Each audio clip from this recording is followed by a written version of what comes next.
Hello everybody and welcome back to Nerdy Miniatures, and in today's video we're painting yet another Nighthaunt figure as we paint my Tomb Banshee. This figure is very small but she's very strong, and as a matter of fact she's even classed as a hero in the Warcry armies. So if you want to see how I did it, then just keep on watching. First of all, let's look at who the Tomb Banshee is. This spirit is of a powerful sorceress or witch.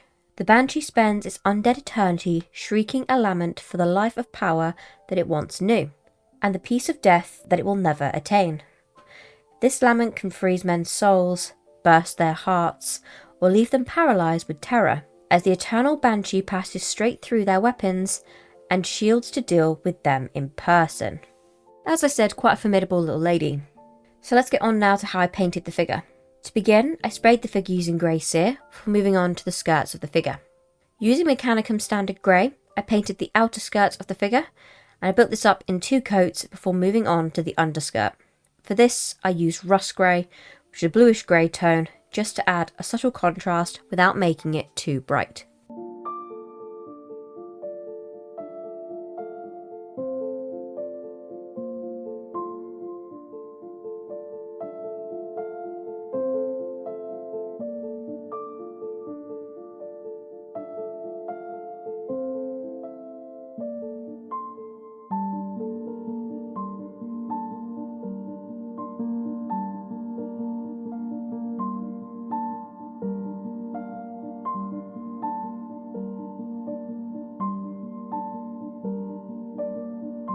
Whilst these dried, I moved on to her skin.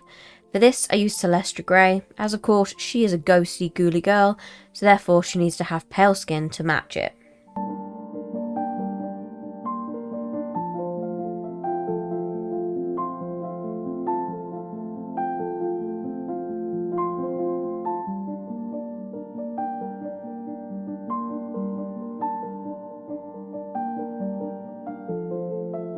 Moving on to her corset, I filled this in using Catachan flesh, and did 2 coats of this in the end to make it more opaque.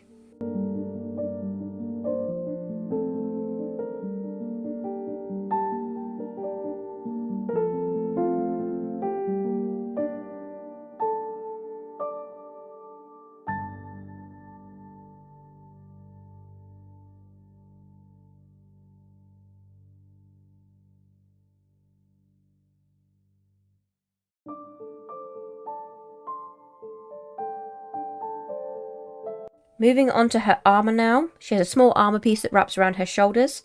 For this I used Brass Scorpion, as I felt it would fit better with the orange that I would add to her hair in a little bit later. Plus, it was nice to use a different metallic for a change, since I almost always use Lead Belcher or Retributor armour, so it was nice to use something different.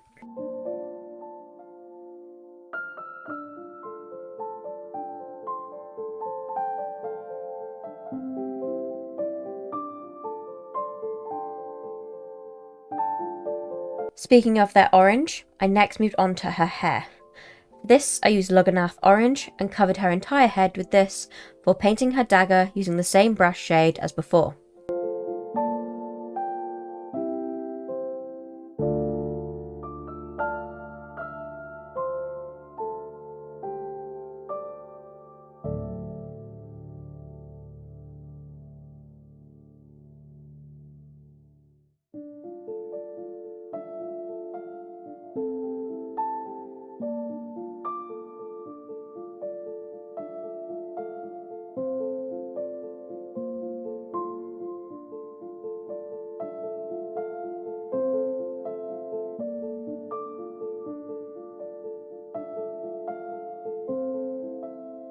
Now it was time to add some dry brushing.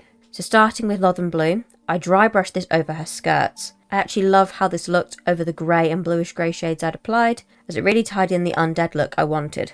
It was at this point that I decided I didn't really like the base of this figure, so I decided to cover it up. I did this using Diorama FX Thick Mud in the shade European Mud for the base. This stuff does take a while to dry, so I ended up leaving it overnight before I did anything else, so it meant for the rest of the figure I had to be very careful with what I touched.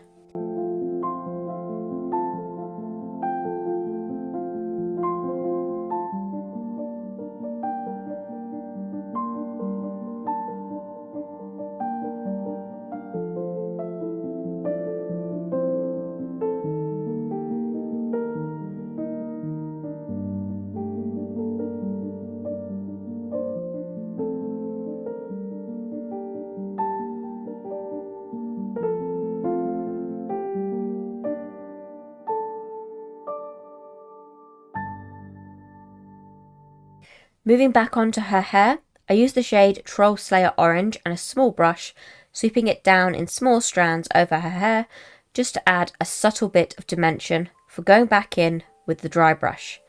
This time I use the paints Blue Horror and Rust Grey over the Banshee's skin, again just to make her look super undead, and whilst that dried, I applied Cassandora Yellow over the hair of the Banshee.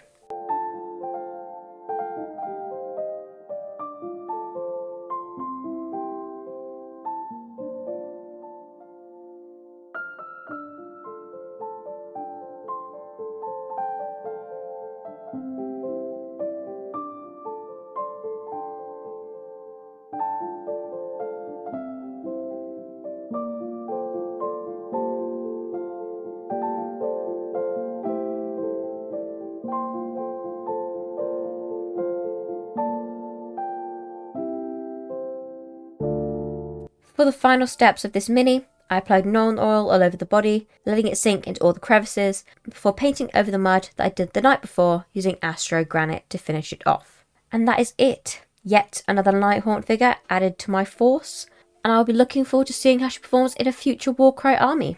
Only time will tell if she's a good candidate for my Warcry army or not.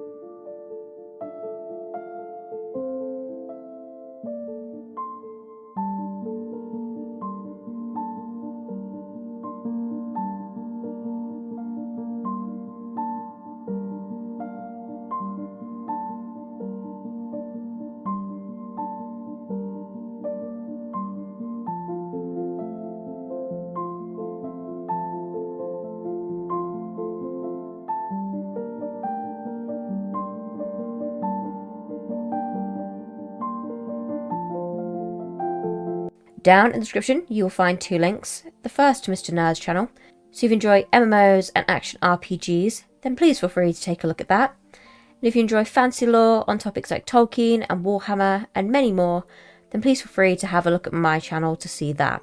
Anyway, that'll be it from me today. Have a wonderful day or night, wherever you are in the world. And as always, peace out, guys.